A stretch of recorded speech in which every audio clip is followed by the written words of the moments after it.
The way that she says, oh my God, I'm going to start crying. We want this happy ending. We want to see these two people who love each other end up together.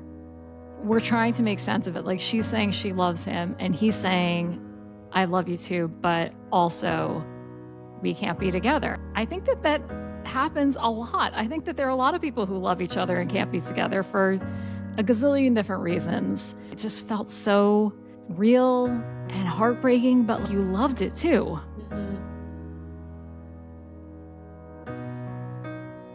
Welcome to the table. We're your hosts, Michelle and Laura. This is where we talk movies, TV, food, and the ways they bring us together. Grab a seat. This episode starts now. Hey, Michelle, this is so exciting. So we are back for another episode, but this is our first TV dinner episode.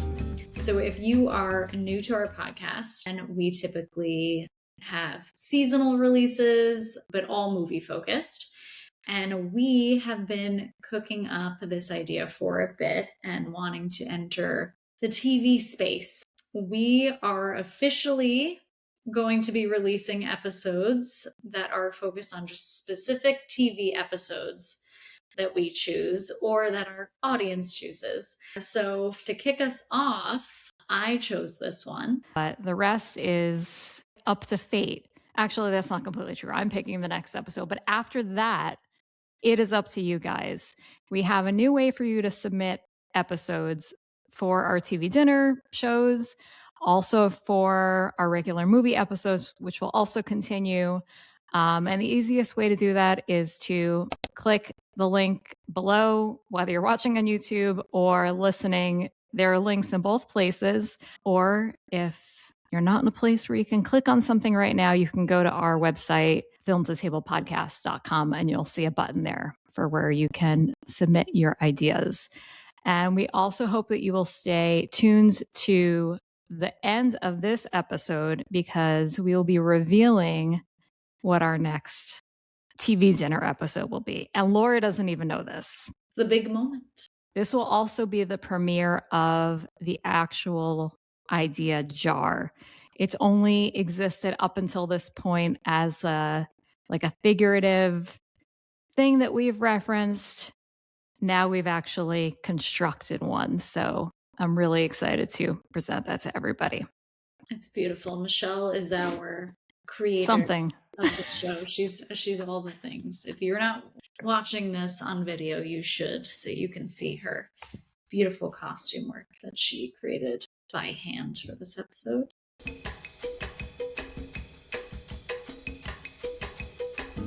All right. Well, speaking of my ridiculous getup for this episode, for our pilot of TV dinner episodes, we'll be covering Fleabag episode 6. There is no title. It's just called episode 6, which is very in line, I think, with the style of the show.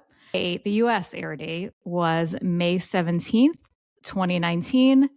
And the log line, this is from IMDb. I don't know if this is like officially from the show, but IMDb says, as the wedding draws nearer, the relationship between Fleabag and the priest becomes more intense. But how will it be resolved? Well, spoiler, it's not resolved. So that's what makes it so good. Michelle, what is your history with Fleabag? Did I tell you to watch this? You were such a fan of the show. I think when it first came out, you were talking about it a ton. My memory is that, so I still have not seen season 1. And I don't know, there's like, okay, so you also haven't. Maybe that's the reason I don't feel compelled to. I've probably said this on the show before. I've definitely said it to you.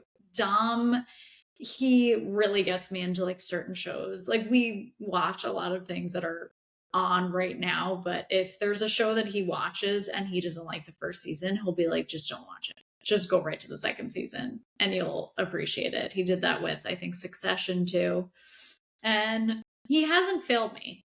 But yeah, I'm so happy that you ended up rewatching this whole thing. Do you rewatch the whole thing this week? Yeah, so I was trying to remember when exactly I watched this for the first time and the only other time, but I know it was on a flight to London, and I watched it on my phone. So I really, as I was rewatching this, I'm like, oh, I just want to go to London so badly. I was like, I just want to get on a flight right now.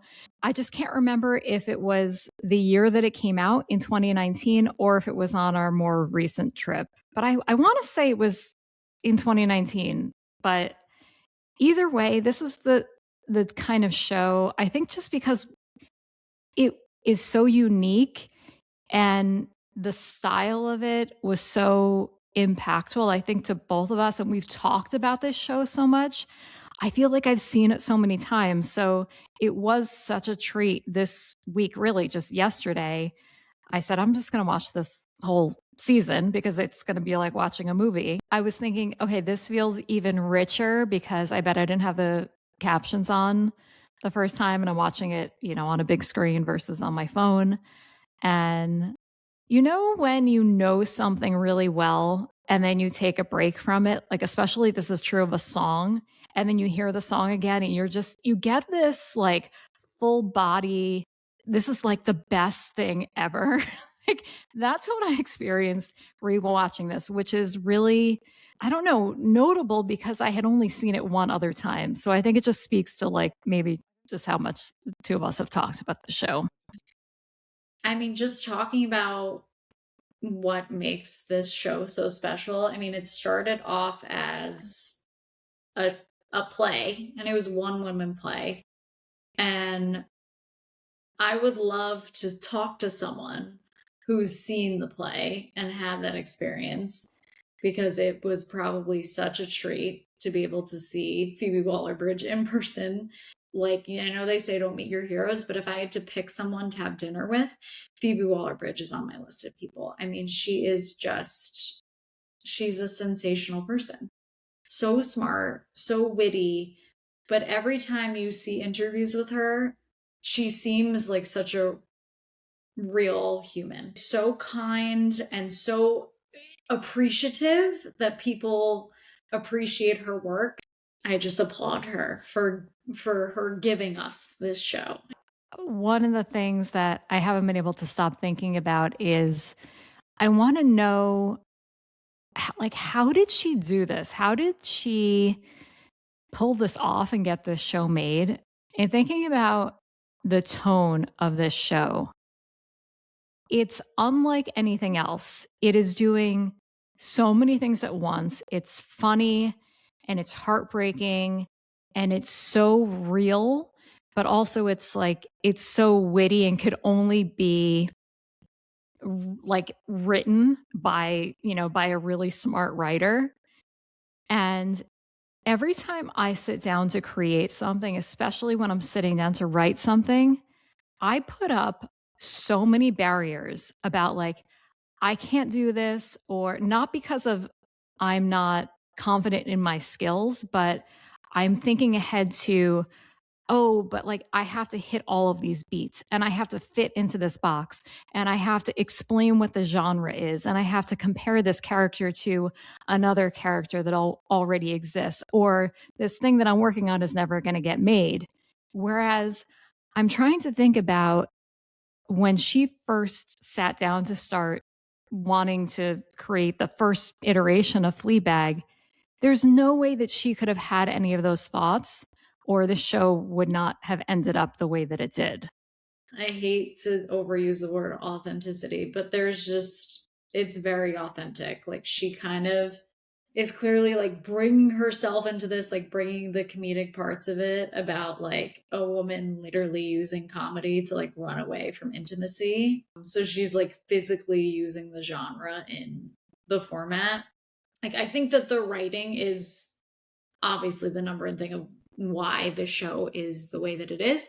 But we talk about this a lot in our film episodes, that it is like the trifecta of having a great writer, but the actors are amazing in this season. And the way and not they're not just good individually, the way in which all of them come together to create this episode in particular, and the chemistry that they all have with each other quote unquote bad relationships, good relationships, all the chemistry was good in there. Yeah. Really. Yeah. I really got the sense that there's not really a word for it, but this kind of divinity or this magic that happens when a creative project is just working and everyone is on the same page.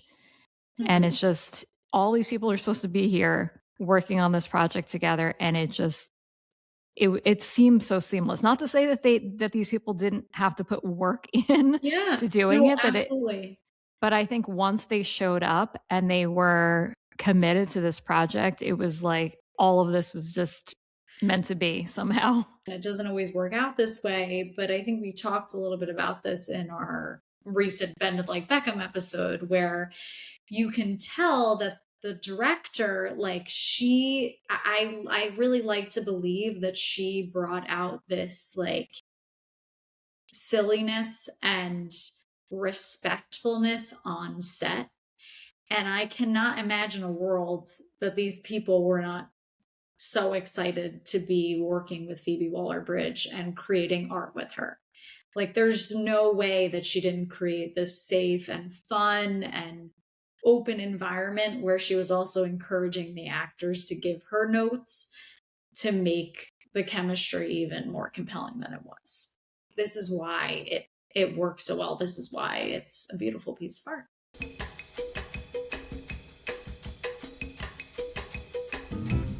All right, so do we want to officially get into what we loved about this episode specifically? Yes. Laura, why don't you kick it off since this was your pick? Yeah. As I say in most of the movies that we cover, this is a 27-minute episode and it felt so rich. Like it was like having a 3-course meal and feeling so happy afterwards. The opening after this really steamy end of the previous episode of her and the priest finally getting together, it was so intimate and so sweet to have the episode open with that. She's just looking at the back of his neck, and there's this line that she says, I just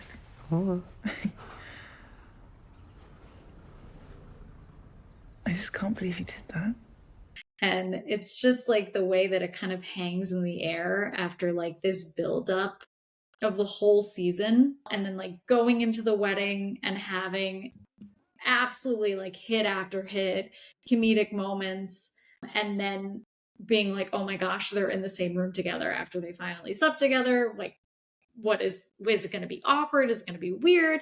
And it was, but it also was like really beautiful and like romantic. Oh, it was just all the things. And then to have the ending, which I think the ending scene is like one of my, again, favorite scenes in TV. And so I think it was just really well structured. Like I love the sweet moments, but the comedic moments in this episode just kill me. Like the dialogue of when the two of them show up and they're greeting everyone and just like their banter and their like sister chemistry of just like reading each other's minds. Laura, if I may interrupt, since I am coming here dressed as the godmother, even though I'm not saying that these are like my favorite lines, I still had to go into the script and pull them out because I wanted to like rehash them with you.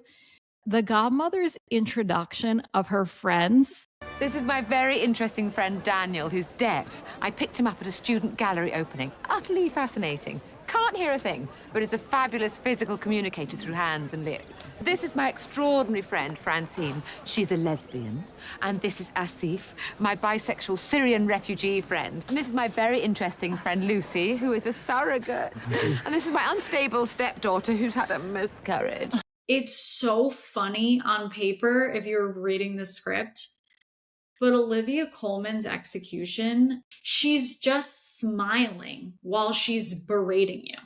Absolutely incredible in this whole series. But after rewatching this, I mean, I love this episode. This is such a great pick. I'm so glad we're doing this first.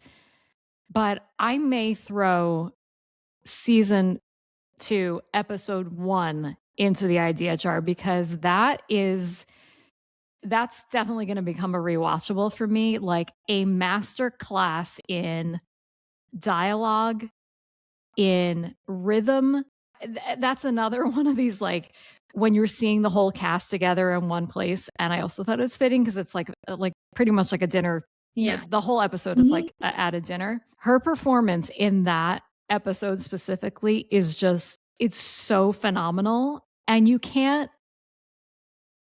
she's like so like someone in real life, but also like so ridiculous that she couldn't possibly be anything but like a written character. That's the perfect way to describe it. And I think it's also like, again, Olivia Colman is just another one of those people that I'm like, they say don't meet your heroes, but I would absolutely meet her. Yes. It's hard not to love this whole season. And when I was thinking about this, there's a particular episode that I always think of that I love from like a comedic standpoint, and it's when Claire gets her hair cut. Tell the truth. It's horrendous. It's horrendous. It's modern. Don't lie. I'm not. I look like a pencil. I think it's one of the funniest episodes that I've ever seen in TV history. Again, another clip that I will watch if I just need some comedic relief.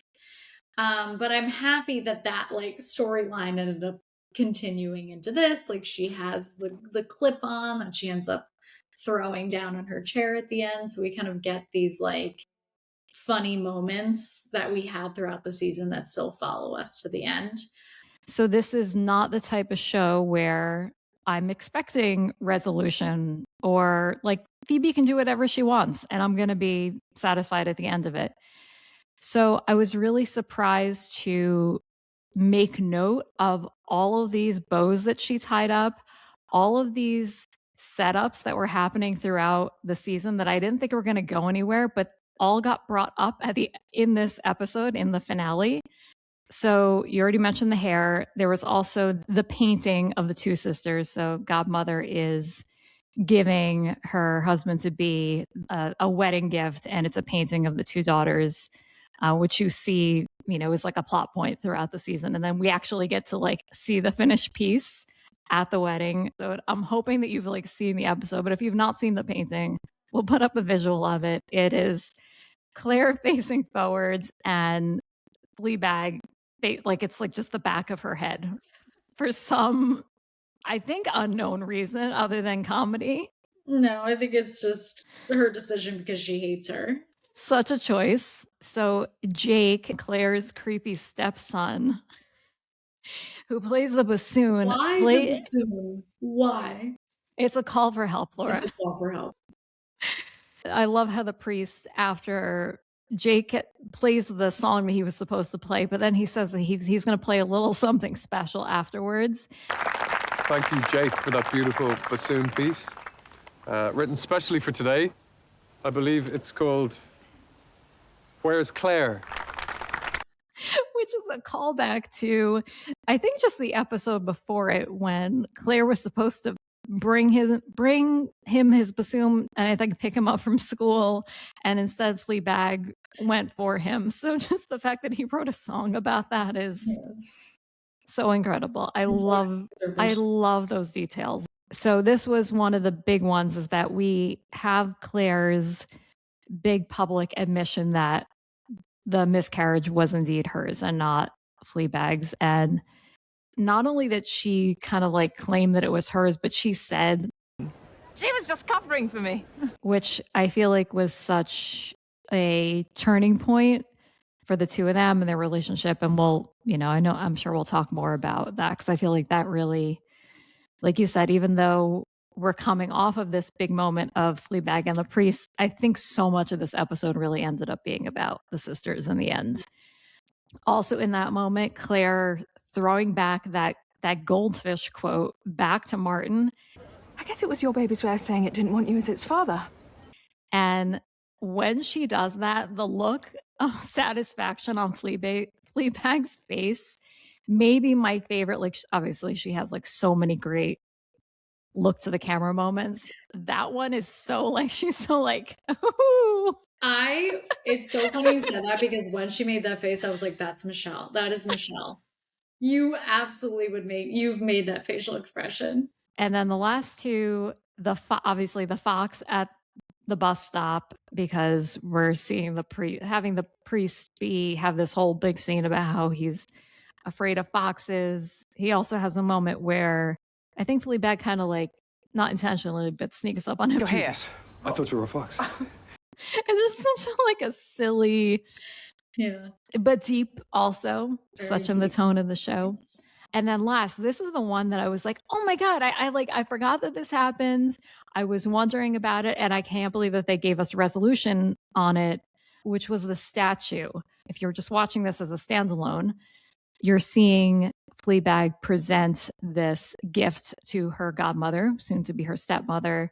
And it is this statue of a woman's bust. And you see the godmother say like, oh, this is like weird that this is the thing that you ended up taking because this is actually your mother, based on your mother, because the godmother and the mother were, the mother was her teacher or...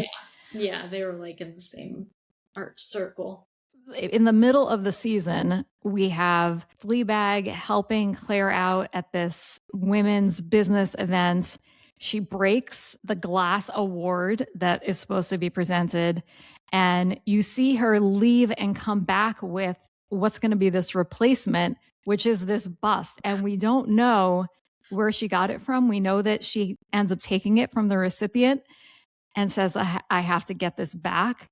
Then we kind of go a couple episodes without knowing what happened to it. And I just kind of forgot about it. So the fact that they both brought it back, explained it, and then had this like extra reveal that it was her mom was like, wow, you didn't need to do that, but like amazing. What a treat.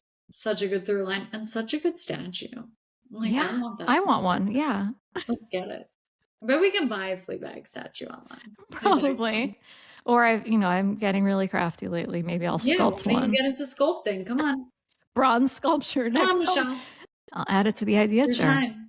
The way that it's structured is like so perfect. I really loved the like engagement of having 3 different phases of a relationship happening at once, right? So you have Fleabag and the priest starting off, slept together for the first time, and they're in like kind of this butterfly giddy stage where they're making out, where people are smoking cigarettes and they're like sneaking around, and it's really hot and sexy, and like they have this unspoken language while he's giving his speech and he's only looking at her, and it's just this really like so much intimacy. And then you have her dad and the godmother getting married, and they're older and they're not crotchety, but they're just like actually taking this step into the next phase of their life. And then you have Claire and Martin, who have been married for 10 years and can't stand each other and loathe each other and are about to go into these separate journeys of life.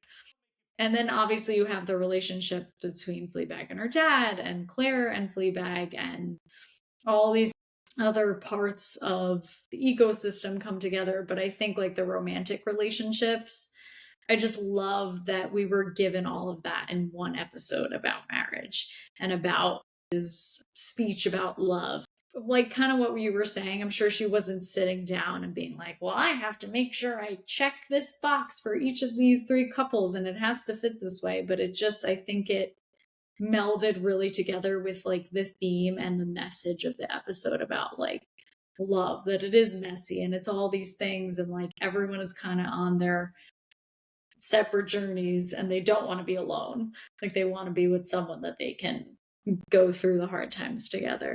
That is such a smart point. In all of the episodes, to me, this is the one that felt the most earnest, the least snarky. I didn't count them or anything, but it felt like we were getting less of her comments and less of her looking at the camera in this episode in comparison to, let's say, episode 1 of this season.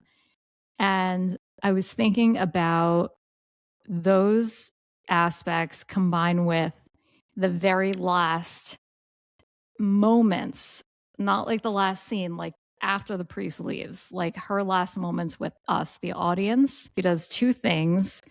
One is that she looks at us. I feel like I'm gonna like cry because this is like, No, I it's know. just so like, It's how so did she think of powerful. this? Yeah. Where she's just like, gives like us like a little no. And then she waves. That came after this big day. She has this moment with her sister. She had this moment with her dad. And then she has this kind of like big heartbreaking. It's not a surprise that Laura picked this. Laura hates happy endings, no happy endings. Heartbreaking scene with the priest where it's not like she isn't crying like throughout this whole series. Like we're seeing her, you know, kind of like messy crying so many times. But I feel like it took to the end of this for her to really be completely broken open and is really understanding what love is and kind of like being okay with it. So I kind of took those two little gestures at the end to kind of be like, I don't need to do this anymore. It was like almost her saying goodbye to the audience, like, I don't need you anymore. Like, I can just kind of like go and live my life without making all these little snarky comments and like, you know, looking out at us. How did you take it, Laura?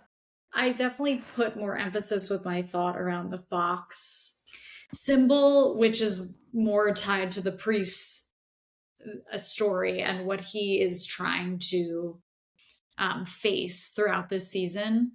And I'm happy you brought up that facial expression at the end, because I feel like I've never really analyzed it, because I'm kind of just like, I'm along for the ride. Like, in a way, if she, like, I took it in that way that she's like, I'm good. I was vulnerable and I fell in love and I wore my heart on my sleeve and I did it. And I feel myself finally, because I have found true love, even if I'm not getting true love in the end. I like got to experience this, and you were my viewers and you are the witnesses for it. But I feel like in the moment I'm kind of just like, well, if she wants to take me on another ride, and she's kind of like, because the camera kind of like follows her, then I'm like, well, if we're on for the next like Fleabag roller coaster, whatever that is, I'm in. So, but I really love that interpretation. I want to hear more. What do you have more thoughts on like the fox? Because I felt like there was probably more to it. I've looked it up more. Like, I think this was part of my interpretation too before I looked it up, but a lot of things, and she has been asked this question. There's a really good interview clip with her and Stephen Colbert, and he kind of gets into his interpretation about it and starts reciting this poem that he read and how he felt like it connected back. But he was asking her interpretation. Apparently this is a question that she gets all the time, and I don't know if she's ever fully answered it.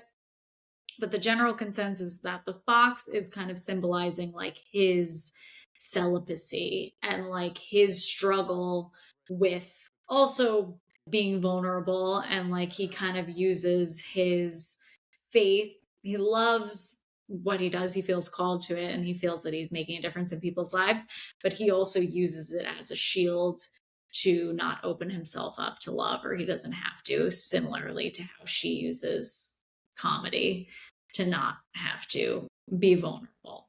So the foxes are almost like the temptation in a way, because there's moments where they're like really flirting and then he's like, oh my God, a fox is coming. So it's kind of like his fear that he's going to end up like breaking the rules of what he vowed not to do. So he's trying throughout the whole show, he's trying to fight against it. He's trying to fight against the foxes and like his temptations.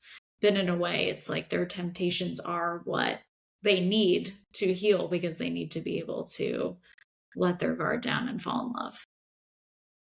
Even if they're not meant to be together at the end, even though I hope that they are.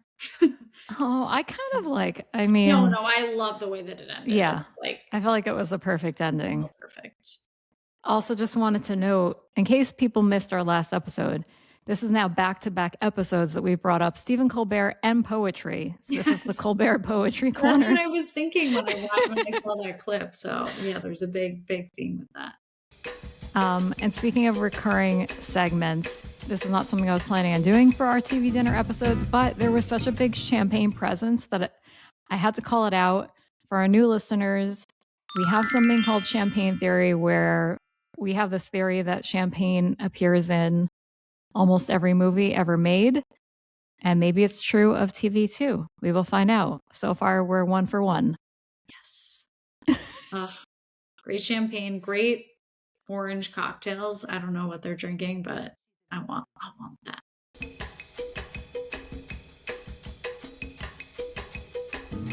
Michelle, is there anything from this episode that you dislike? I don't want to. I really had to reach for something, but I wanted this to be more of a question for you.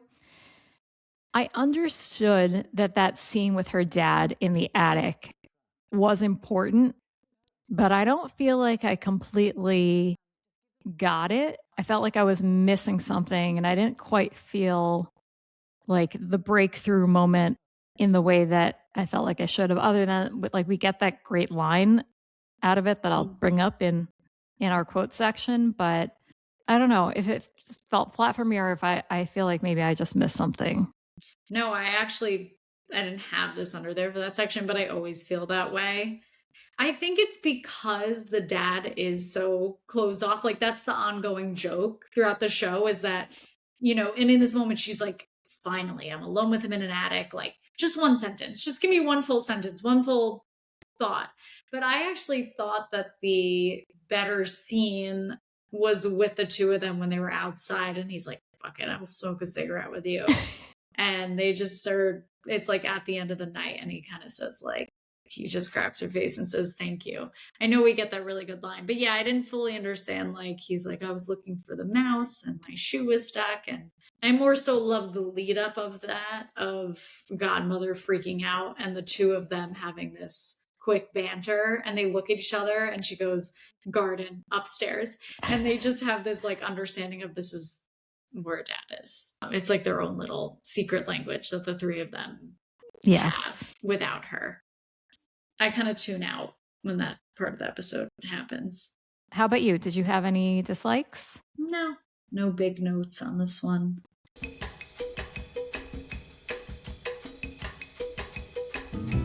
Should we move on to favorite scene, moment, or quote? I actually think that one of like my favorite section, which doesn't have to do with her and the priest, is Claire's husband's like monologue in the kitchen.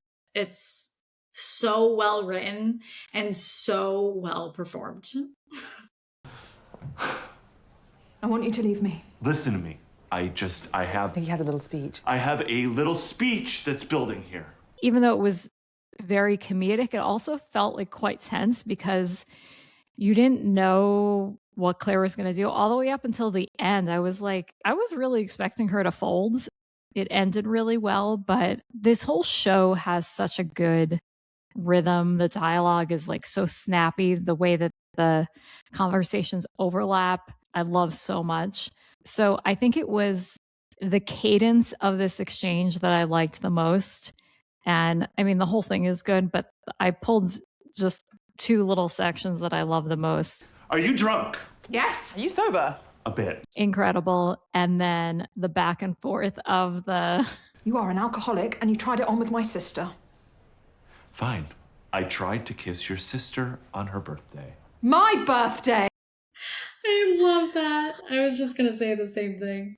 I love that so much. I just love that snappy, bantery. When we think of banter, I think we mostly think of like two people who like each other and it's kind of a flirty thing. So the fact that it could also be banter in a bad situation where they're fighting, this marriage is about to end, is just, it just goes with the brilliance of the tone of this show, that you can do all of those different things at once. Yeah, and it's interesting because, again, I find this scene more funny than heartbreaking, but it's the only scene that I actually feel bad for him. Like, I feel bad for Martin, and you start to almost like, pity him a little bit in this moment, even though he's a horrible person. But yeah, then just him following up with the whole breakdown of all the things that he has, does that are good for her. I pick up Jake from shit. I make dessert for Easter. I organize the downstairs toilet. I fired the humming cleaner. You enjoyed that. Him firing the cleaning woman for humming. I could not breathe. I was like, how does one think of that? But it's so true. Like, there's definitely someone who's so neurotic that's like, you have to fire that person because they breathe too heavy. I mean, Martin is awful. He's like the worst person in this show, but like we know that Claire can be a little challenging. So like he's not completely wrong. Brilliant writing, but brilliant execution. I love this actor. Do you have a favorite scene other than that one? I think the ending scene. It's just so powerful. I didn't really have like an episode prepared or in mind this week, and a friend had reposted the clip of, him saying the line, "It'll pass." And again, I've reposted it so many times. But I think the part that I love about that dialogue and execution of that part so much is the way that she says, The worst thing is that I fucking love you. oh my God, I'm going to start crying. And it's just the way in which she does it, because she's so sarcastic and she's so witty and everything that comes out of her mouth is a joke. And it's like one of the first things that she says in the whole show. And Phoebe Waller-Bridge's like execution of her crying, but like laughing, but trying to still be her sarcastic self. It's like all in once, and you know everything that's going on in her brain just in those 3 words. Then they still go on with this banter and this wittiness of them going back and forth. And he says he's going to walk home, and he's like, "See you on Sunday. Just kidding. Never come in my church again." And then he turns around and says, I love you too. oh my God, his execution of, he does this thing in his acting where he kind of like opens and closes his mouth like he's gonna say something else, but it's like, I don't have any other words to say, and I'm sad. And it's just like the way in which he does it feels so real, and their like love actually feels real when you're watching this scene. And just to have him walking away. It's a very dark scene. It's a very like the way that it's shot. It feels pitch black outside. It feels like it's 1 a.m. If I get nominated for like one of the best scenes in television, I would put that one up there. I'm so glad they kept the "I love you too," because it echoes what you were describing about her emotion when she was telling him that she loved him, is like sadness and like kind of laughing at herself a little bit and like, I can't believe I'm saying this, but like I'm being really real right now for like the first time. Most stories that we know are like so much more clear cut than this, but that's not what real life is most of the time. We want that happy ending, maybe except Laura. We want this happy ending. We want to see these 2 people who love each other end up together. We're trying to make sense of it. Like, she's saying she loves him and he's saying, "I love you too," but also we can't be together. And like, I think that happens a lot. I think that there are a lot of people who love each other and can't be together for a gazillion different reasons. So I love that they chose that to end in that way. It just felt so real and heartbreaking, but like you loved it too. Mm-hmm. Yeah. Speaking of tying things in a knot, but that they start off part of the episode where they first, they're clearly so in love with each other and kissing, and he's like, "I don't know what this feeling is like," and she's like, "Is it me or God?" And that they ended on like, she's like, It's God, isn't it? I love how the way that she said that was just in so many other things that we've seen. It's like, oh, it's the other person. like, we have to break up because you're in love with this Yeah. other person. And It's in God. this instance, it was God. Yeah. I don't want to go on a whole tangent here when we're like, you know, at the end of favorite scenes and favorite lines, but Andrew Scott, just a moment for him. And this mixed with this character that Phoebe Waller-Bridge created, I just want to hang out with him all the time. Like, he's just so silly. He brings such like a playfulness to every scene that he's in, no matter what he's doing. And I get that part of it is kind of another version of who Fleabag is. Like, he's kind of doing the same thing that she's doing, but like in his own, you know, voice, if you will. But you can't not fall in love with him watching this, him in this show. I mean, he's known as the hot priest in this show. I also love throughout that Claire is always like, where's your priest? There's something wrong with your priest. Yeah. What's going on with you and the priest?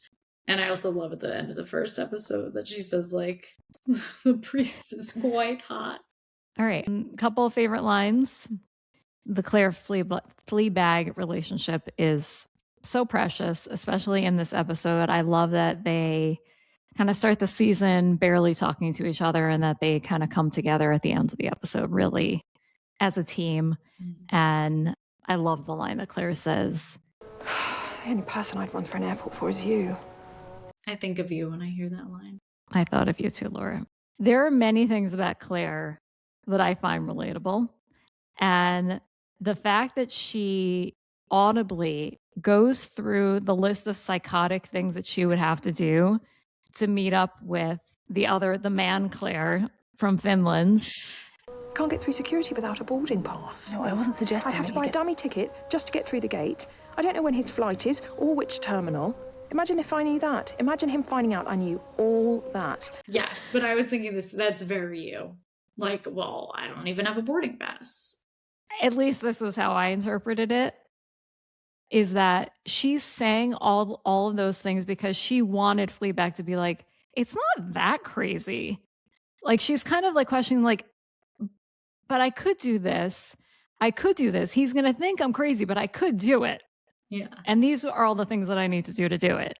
But just that, you know, with all that silliness that it ends with that line. And again, I wasn't sure if this was going to be part of our TV dinner episodes, but in our movie episodes, we have something called the question for the table. Sometimes it's multiple questions where we encourage you to bring this question to your dinner table, your friend group, your chat, whatever you want. So, question for the table. Who would you run through the airport for? We mentioned it, but we didn't say the line out loud. It was the dad's quote about, I think you know how to love better than any of us. That's why you find it all so painful. I felt like that was like such a beautiful line. But again, it felt weird coming. It didn't seem like something that the character of the dad would say. Yes. Yeah, I don't know. Unless it was just like a very vulnerable moment. Like, that was his, like, he was finally able to open up and by the end of the season. And then lastly, we have, of course, the priest's great homily, his whole speech about love. Laura, I wanted to hear, did you have a favorite line from that? I think it's the part about that, the way that he ties it all together, that he says, It's all any of us want, and it's hell when we get there. So no wonder it's something we don't want to do on our own. The comedic part of it where he starts like being insane and Claire's like, oh my God, there's something wrong with him. But he says like, it's creepy. And then it flashes to Jake. But yeah, I just love the way that he kind of is he gets very like soft in that part. And like, I just love that he's looking at her the whole time. I also had that one written. And then I really liked, this is kind of where he kind of makes the turn, but he says, and love isn't something that weak people do. Being a romantic takes a hell of a lot of hope. So beautiful. It is so beautiful. I think we all need to be more romantic. I agree. Romance is not dead. It's not. We're bringing We need to romance get off back. of our phones and start being more romantic. You know, it was something so romantic in a non-romance way. Tonight, I went to go get a slice of pizza because I was working late, and the guy gave me 2 slices instead of 1. He said, I gave you an extra slice. And I was like, what? How romantic. I mean, can you That is be more romantic. And I was like, he just made my whole day. This stranger, this strange man. And now the whole internet knows. And now the whole internet knows. I don't care. Tell them. I'm not going to tell them where I got it because I don't want to blow up the spot, but it was a beautiful moment. So get out there and start giving each other extra slices of pizza. Start confessing your love to priests. There's no rules. Okay. All right, so I have a new one sentence question that you already answered, or you said it several times, but because we're going to be having submissions from other people, yes, and we are such a nostalgic show, if we were still in the era where we would go through the trouble of recording something onto a VHS, but Laura, would you officially record this episode onto a VHS tape so you could rewatch it? Yes, of course. You're like, I'll do it right now. I wish I had it on VHS, so you just hop it in. Would you? Yes. This episode is a keeper. Yeah, such a keeper.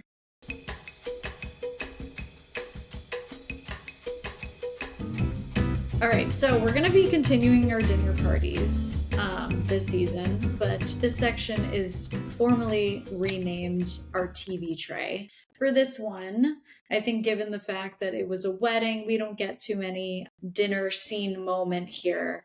There's a lot more drunken conversations involved. So, Michelle, I think we should each give each other a character, and we'll decide what we think they're drinking at Godmother and Father's wedding. Okay. I'm going to give you Jake. Oh, damn you. Jake, no, actually, Jake's bassoon. We've moved How about on. Jake and his bassoon? And his bassoon. Yes. Okay, the bassoon is part of it. Okay. I will give you, God, I'm really tempted to give you one of Godmother's friends. Yes. But even though he wasn't there, I will give you Claire, the man. If Claire could have come. Oh, I love him. Okay, I'll go first. Okay. I think Claire just loves like a very cold, like Heffenweisen. Like I feel like he just wants like a cold beer. And he doesn't like get too drunk. Like he probably is one, like he'll have a glass of champagne for the ceremony to join in, but then afterwards he just has like one and that's it. He wants to stay sober because he's driving home. Perfect. Is he glass or no glass? Glass. Oh, absolutely a glass. Yeah. So bottle and a glass. Yes. Okay. Yep. Perfect. I think that checks out. All right, Jake and his bassoon. I imagine that he's probably underage, even in the UK, in Europe. Probably about 16. Okay, so no alcohol for Jake. I'm gonna say he seems more like a Sprite person to me. I think Sprites, and like he drinks 12 of them. They're serving them in small glasses, but he just kind of keeps guzzling them, and then like I was so unnecessary. Getting like grenadine on the side, like in a like it's dripping on the side of the bassoon. It's like in a separate glass. So he wants like a Shirley Temple, but he wants to control his own ratios. He wants, but he just like drinks the grenadine on its own too. Oh, that would check out for weird Jake. Oh, Jake. Yeah. Also, this is like not a detail that's needed for the dinner party segment, but I also picture him being someone who like he drinks so many of them and then doesn't realize that he has to go to the bathroom until like he really has to go, and then it's like a mad dash.